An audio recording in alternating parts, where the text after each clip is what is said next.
하나님이 우리를 위해서 일하고 계심을 믿습니다. 교회를 위해서도 하나님이 일하고 계십니다. 그 하나님을 또 신뢰하면서 그 하나님만 소망하면서 바라보시고 오늘 또 믿음으로 한 걸음 한 걸음 또 나아가시는 우리 성도님들 되시기를 축원합니다. 살다 보면 그런 생각을 할 때가 있습니다. 하나님이 계시면 왜 이 세상이 이렇게 악할까? 하나님이 계시는데 왜 예수 믿는 나는 이렇게 힘들게 살까? 하나님이 계시는 게 맞나? 막 이런 생각을 할 때가 있죠. 아마 있으리라 생각합니다. 오늘 그렇게 생각이 드시는 분들에게 오늘 이 본문은 답을 제공하는 역할을 합니다. 우리 주님 반드시 오실 것이고 우리 주님이 다시 오시는 그날은 인류의 역사가 끝나는 날이 될 겁니다. 그리고 그날에는 당신을 따랐던 성도들에게 구원이 완전히 성취되는 일이 일어날 것이고 또 더해서 하나님을 대적하고 또 예수를 믿고 따르는 자들을 비난하고 욕하고 박해했던 그 세상과 그 악인들에 대한 무서운 하나님의 진노의 심판이 있을 것입니다. 그리고 또 그 배후에 역사했던 사탄 그리고 마지막에 사망까지도 하나님의 심판을 받게 될 겁니다. 예수님이 천국과 지옥과 관련해서 이렇게 말씀을 하셨습니다. 마태복음 18장 8절 9절인데요 한번 같이 읽겠습니다. 시작. 만일 내 손이나 내 발이 너를 범죄하게 하거든 찍어 내버리라. 장애인이나 다리 저는 자로 영생에 들어가는 것이 두 손과 두 발을 가지고 영원한 불에 던져지는 것보다 나으니라. 만일 내 눈이 너를 범죄하게 하거든 빼어 버리라 내버리라. 한 눈으로 영생에 들어가는 것이 두 눈을 가지고 지옥불에 던져지는 것보다 나으니라. 아멘. 자, 주님이 이렇게 말씀하셨는데 왜 주님이 한 손, 한 발, 한 눈을 가지고서라도 영생에 들어가는 게 낫다 이렇게 말씀하셨을까요?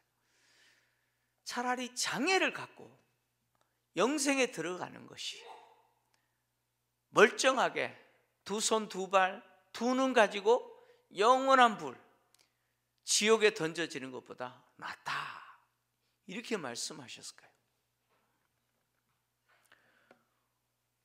왜 우리는 장애를 가진다 할지라도 천국에 들어가는 게 나을까요?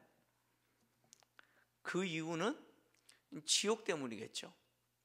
지옥 때문입니다. 왜 세상 사람들이 저렇게 악하게 살고 그리고 교회를 욕하고 하나님을 대적하고 예수 믿는 우리를 믿음으로 살도록 그렇게 내버려두지 않고 끊임없이 유혹하고 때로는 믿음으로 사는 나를 비난하고 그렇게 할까요? 그 이유는 그들이 하나님의 무서운 심판을 모르기 때문이기도 하고 때로는 부정하기 때문이겠죠. 요한은 성도들의 구원이 반드시 이루어진다라고 하는 내용을 기록한 이후에 하나님의 무서운 진노의 심판에 대해서 기록을 했습니다. 그리고 이 진노의 심판 역시 두 천사가 등장하는 것을 통해서 진행됩니다. 첫 번째 등장하는 천사는 성전으로부터 나왔는데 예리한 낫을 가졌고 두 번째 등장하는 천사는 제단으로부터 나왔는데 예리한 낫을 가진 천사를 향해서 그 낫을 가지고 추수해라 라고 외치는 역할을 합니다. 이 두 천사 역시 심판을 시행하는 천사라고 볼 수 있습니다. 먼저 예리한 낫을 가진 천사가 성전에서 나왔는데 이 천사가 성전에서 나왔다라고 하는 것은 하나님이 이 천사에게 역할을 부여하셨다는 것이죠. 그리고 어떤 역할을 부여하셨느냐? 그 손에 예리한 낫을 가졌다는 거예요. 다시 말하면 심판을 시행하는 역할을 이 천사에게 부여했다는 것이죠. 이 천사가 갖고 있는 이 예리한 낫은 앞에 등장했던 인자 같으신 이가 가진 예리한 낫과 같은 낫이죠. 그런데 사용하는 용도는 다릅니다. 인자 같으신 이가 가진 낫은 무엇입니까? 땅에 있는 곡식을 추수하는 낫이죠. 다시 말하면 성도들을 하나님의 나라로 불러들이는 구원의 낫입니다. 그러나 이 천사가 가진 이 예리한 낫은 바로 하나님이 행하시는 심판의 낫이죠. 요한은 이 예리한 낫을 가진 이 천사에게 또 다른 천사가 등장하여서 그 낫으로 추수하라 라고 하는 모습을 봅니다. 두 번째 등장하는 천사는 제단에서 나왔습니다. 이 천사가 제단에서 나왔는데 뭘 지금 말하는 것일까?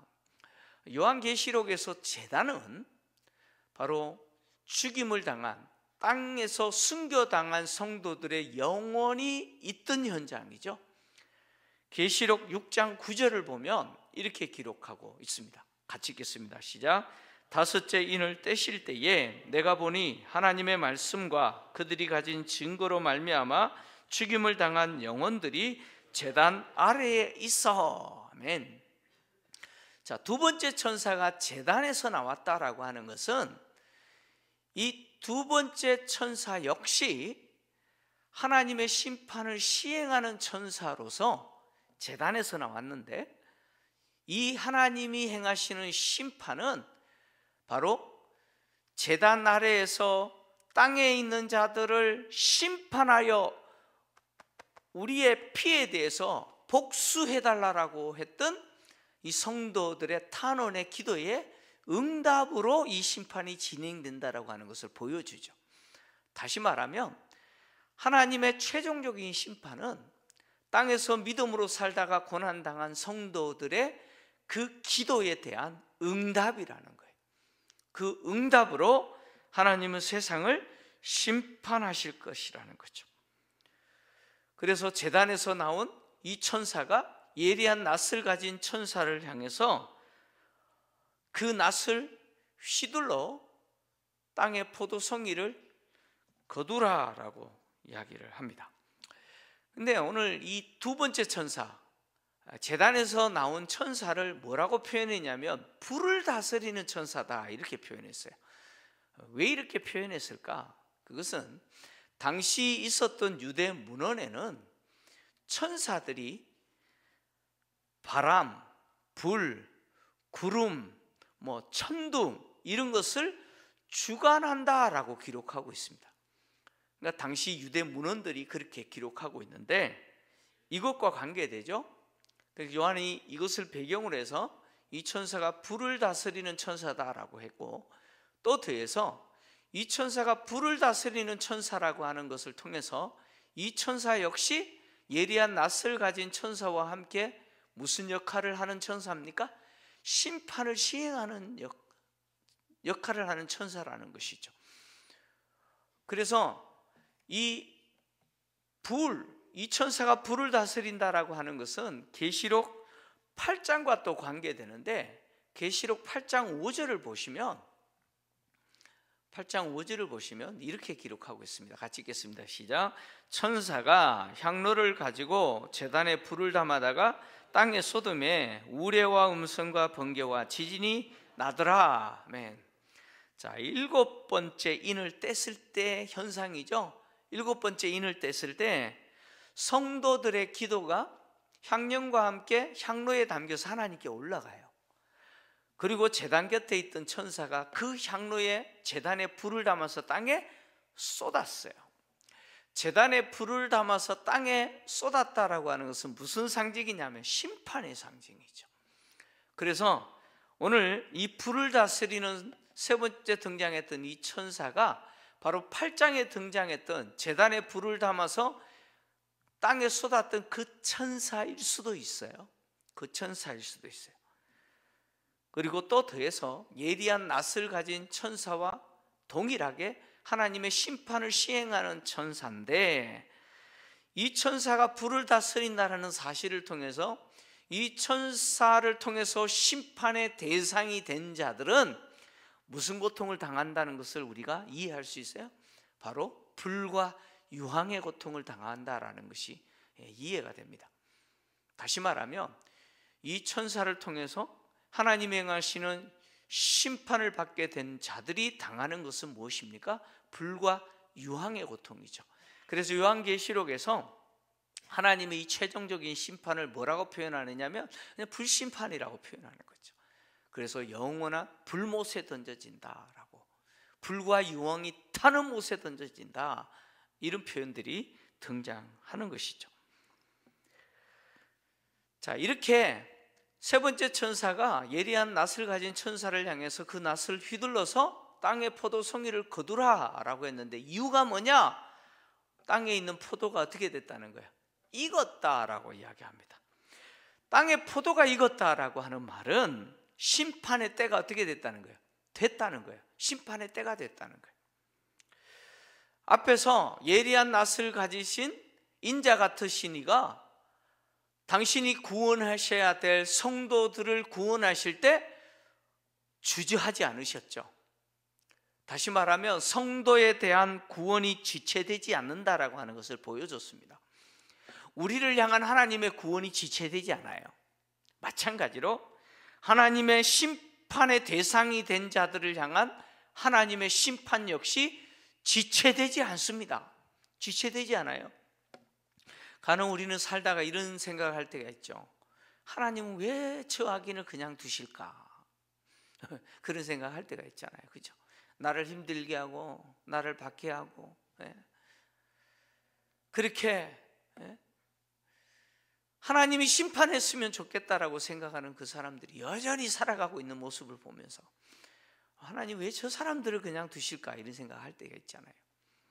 근데요, 하나님의 심판은요 지체되지 않습니다. 우리 생각에는 마치 지체되는 것처럼 느껴져도 악인을 향한 하나님의 심판은요 절대 지체되지 않습니다. 또 이 불의한 세상을 향한 하나님의 심판 역시 지체되지 않습니다. 오늘 그것을 포도가 익었다라는 표현을 통해서 상징적으로 우리에게 보여주고 있습니다. 이렇게 예리한 낫을 가진 천사를 향해서 제단에서 나온 천사가 땅의 포도 송이가 익었기 때문에 낫을 휘둘러 거두라라고 했을 때 이 예리한 낫을 가진 천사가 주저하지 않아요. 거침없이, 지체 없이 낫을 휘둘러서 땅의 포도 송이를 거둡니다. 그리고 어디 던져요?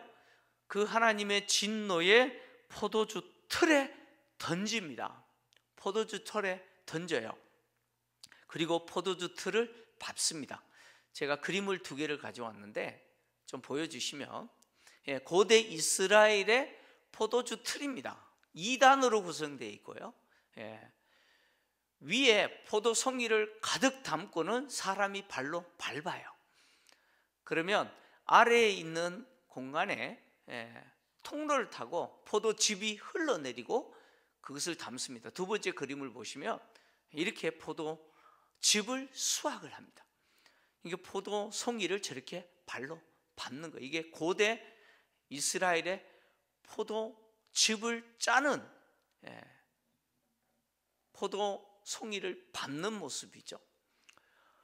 요한 당시 이 포도주 틀은요 저런 양식일 수도 있었지만 큰 통이었습니다. 2단으로 구성된 큰 통이었는데 그 통에 포도 송이를 담고 사람이 발로 밟아요. 그러면 그 즙이 그 통 아래에 연결된 호스를 통해서 아래 통으로 그 즙이 쌓이도록 되어 있었다고 합니다. 자, 포도주 틀을 밟는 것을 하나님의 심판의 상징으로 기록하고 있는데 뭘 말하느냐? 하나님의 심판이 맹렬하다는 거예요. 하나님의 심판은 짓밟는다는 표현을 통해서 매우 무섭고 끔찍하고 맹렬한 심판이라는 것을 이렇게 표현하고 있는 것이죠.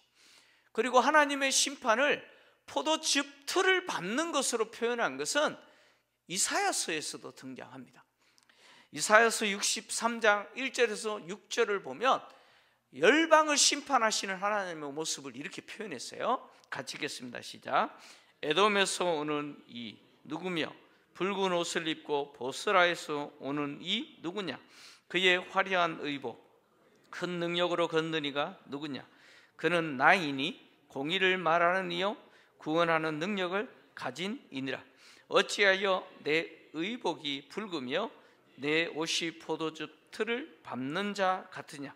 만민 가운데 나와 함께 한 자가 없이 내가 홀로 포도즙 틀을 밟았는데 내가 노함으로 말미암아 무리를 밟았고 분함으로 말미암아 짓밟았으므로 그들의 선열이 내 옷에 튀어 내 의복을 다 더럽혔음이니 이는 내 원수 갚는 날이 내 마음에 있고 내가 구속할 해가 왔으나 내가 본즉 도와주는 자도 없고 붙들어주는 자도 없으므로 일상하게 여겨 내 팔이 나를 구원하며 내 분이 나를 붙들었음이라.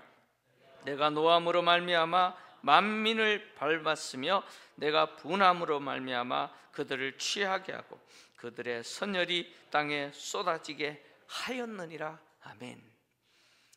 이사야 선지자는 만민을 심판하시는 하나님의 이 심판의 그림을 이렇게 표현했습니다.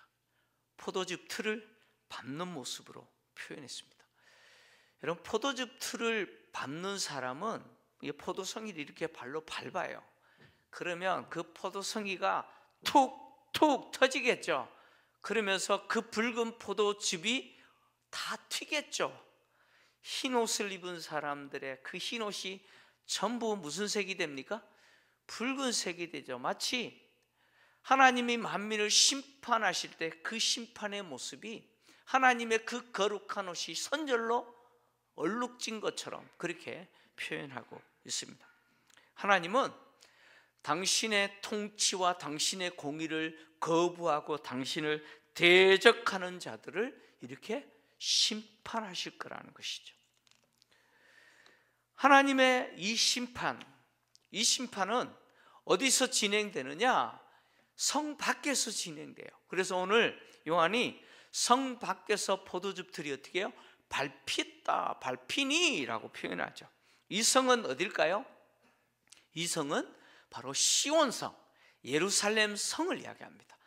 하나님의 심판이 시온성 밖에서 진행된다는 거예요. 여러분, 시온성 안은 구원의 현장이죠. 그곳은 안전합니다.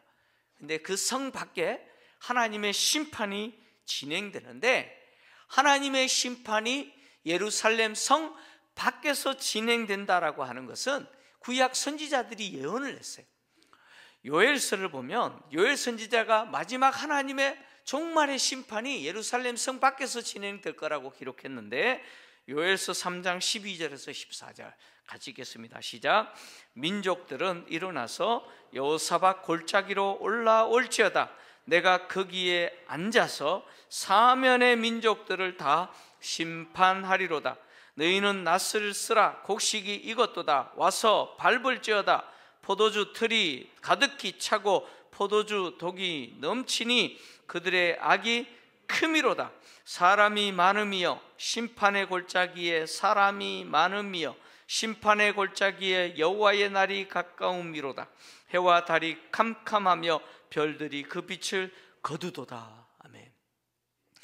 하나님이 행하시는 종말의 심판의 날에 그 심판이 어디서 일어나느냐? 여호사밧 골짜기에서 일어날 거라는 거예요. 여호사밧 골짜기는 어디냐? 예루살렘 성과 감람산 맞은편의 감람산 사이에 있는 골짜기가 기드론 골짜기입니다. 그 기드론 골짜기와 연결된 골짜기가 여호사밧 골짜기예요. 그러니까 예루살렘 성 밖이에요. 그 예루살렘 성 밖 여호사밧 골짜기가 심판의 골짜기라는 거예요. 하나님은 그곳에서 세상의 만민을 심판하실 것인데 마치 포도즙 틀을 밟으시듯이 그렇게 심판하실 것이다 라고 요엘 선지자가 예언했습니다. 스가랴 선지자도 종말에 마지막 전쟁이 있을 것인데 그 마지막 전쟁, 그 전쟁과 함께 하나님의 심판이 있을 것인데 그 심판이 어디서 진행되느냐? 바로 예루살렘 성 밖에서 있을 거라고 기록하고 있습니다. 스가랴 14장 1절에서 6절 내용인데요, 같이 읽겠습니다. 시작. 여호와의 날이 이르리라. 그날에 내 재물이 약탈되어 내 가운데서 나누이리라. 내가 이방 나라들을 모아 예루살렘과 싸우게 하리니 성읍이 함락되며 가옥이 약탈되며 부녀가 욕을 당하며 성읍 백성이 절반이나 사로잡혀 가려니와 남은 백성은 성읍에서 끊어지지 아니하리라. 그때에 여호와께서 나가사 그 이방 나라들을 치시되 이왕의 전쟁 날에 싸운 것 같이 하시리라. 그날에 그의 발이 예루살렘 앞 곧 동쪽 감람산에 서실 것이요 감람산은 그 한가운데가 동서로 갈라져 매우 큰 골짜기가 되어서 산 절반은 북으로 절반은 남으로 옮기고 그 산 골짜기는 아셀까지 이를지라. 너희가 그 산 골짜기로 도망하되 유다 왕 우시아 때에 지진을 피하여 도망하던 것 같이 하리라. 나의 하나님 여호와께서 임하실 것이요 모든 거룩한 자들이 주와 함께 하리라. 그날에는 빛이 없겠고 광명한 것들이 떠날 것이라. 아멘. 이 마지막 전쟁과 함께 하나님의 무서운 진노의 심판이 있을 것인데 그때 하나님이 어디 서신다고 이야기합니까? 예루살렘과 감람산 사이에 서실 것이다. 예루살렘 성 밖에 서서 심판하실 것이다 라고 스가랴 선지자가 기록을 했습니다. 하나님의 심판이 시행되는 현장이 예루살렘 밖입니다. 이건 뭘 말할까요? 예루살렘 밖은 누가 고난당한 현장입니까? 예수 그리스도께서 고난당하신 현장입니다. 히브리서 13장 12절을 보면 이렇게 기록하고 있죠. 같이 읽겠습니다. 시작. 그러므로 예수도 자기 피로서 백성을 거룩하게 하려고 성문 밖에서 고난을 받으셨느니라. 아멘. 하나님이 심판을 행하시는 이 현장은 우리 주님이 고난을 당하신 현장이죠. 주님이 고난당하신 이 현장에서 하나님은 세상의 모든 악인들을 심판하십니다. 이것은 무엇을 상징합니까? 바로 예수를 십자가에 못 박았던 자들, 하나님을 대적했던 자들, 그들이 그 현장에서 하나님의 심판을 받게 된다라는 것이죠. 요한은 성 밖에서 포도주 틀이 밟히자 그 틀에서 피가 나서 말 굴레까지 닿았고 1600 스타디온에 퍼졌다 이렇게 기록하고 있습니다. 여러분, 피가 말 굴레까지 닿았다. 말 굴레는 말의 가슴이죠. 말의 가슴 높이까지 그 피가 쌓였다는 거예요. 그리고 그 피가 흘렀는데 1600 스타디온에 흘렀다 이렇게 표현합니다. 자, 이런 표현들은 어디를 배경으로 하냐면 당시 유대 문헌들을 배경으로 하고 있는데 특히 에녹서와 에즈라서 같은 문헌들을 배경으로 합니다. 요한이 그런 배경들을 참고해서 지금 하나님의 심판이 얼마나 끔찍하고 두려운지를 지금 이렇게 표현하고 있는 것이죠. 에녹서 같은 데는 하나님의 심판과 관련해서 이렇게 표현했는데 이런 표현이 있어요. 그 말이 그의 가슴까지 차오른 죄인들의 피를 통해 걸었다. 그리고 전차는 그것의 꼭대기까지 가라앉았다. 하나님의 심판으로 그 죄인들의 피가 그렇게 쌓였다는 거예요. 에즈라서 같은 당시 문헌에 또 이런 하나님의 심판과 관련된 내용들이 기록됐는데 이렇게 기록하고 있습니다.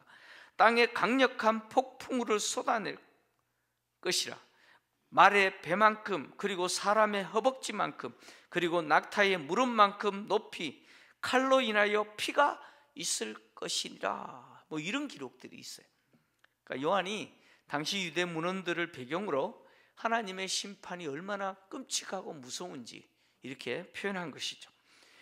그 피가 1600 스타디온까지 흘렀다 이렇게 표현하는데, 이 1600 스타디온이라고 하는 것은 한 스타디온이 대략 한 290m 정도 돼요. 그러니까 1600 스타디온은 약 한 300km 정도 된다고 보시면 돼요. 약 300km.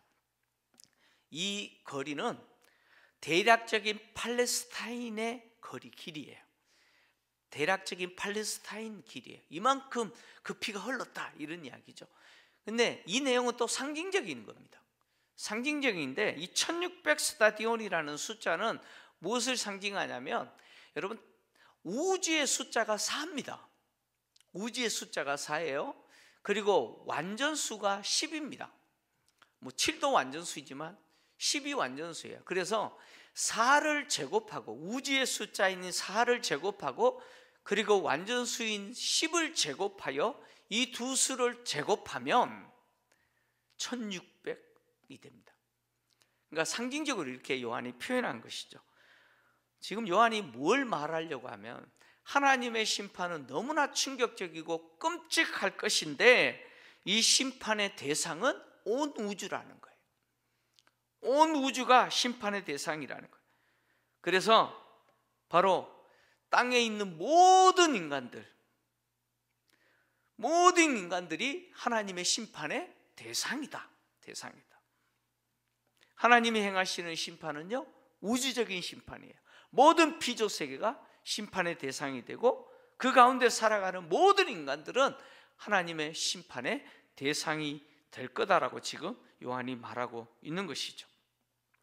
특히 땅에서 하나님을 대적하고 교회와 성도들을 비난하고 박해했던 자들, 그리고 용과 짐승과 마지막 사망까지 하나님의 심판의 대상이 된다는 것이죠. 이 심판을 피할 자 있어요? 이 심판을 피할 자가 없다는 거예요.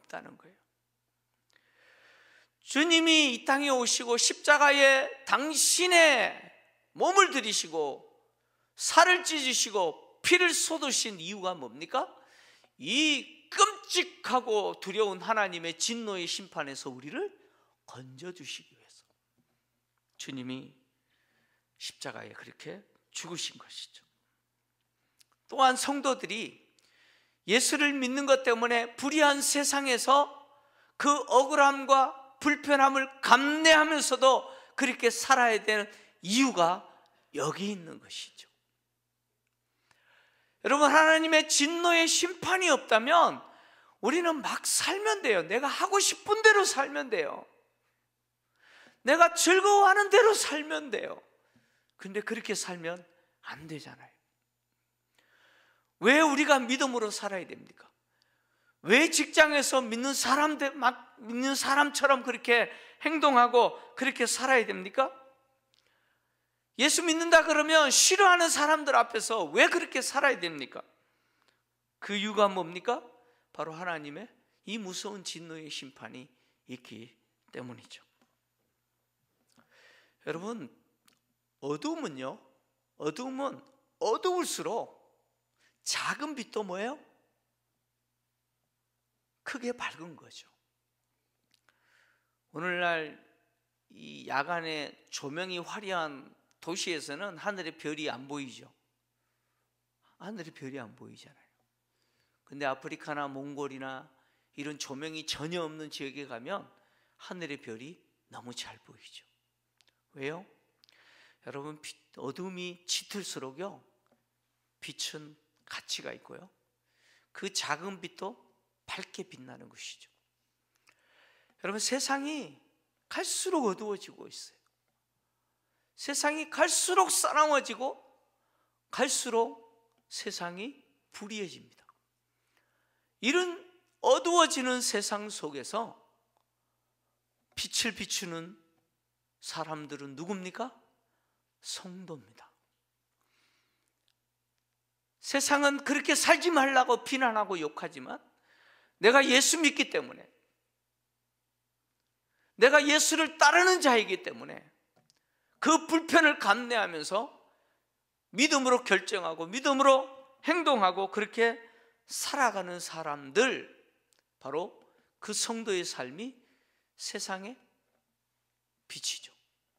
그리고 그렇게 사는 그 빛이 세상을 비추고, 그리고 그렇게 살았던 성도들이 세상을 심판하시는 하나님의 그 심판이 시행될 때 하나님이 베푸시는 그 구원의 은혜를 누리게 되는 것이죠.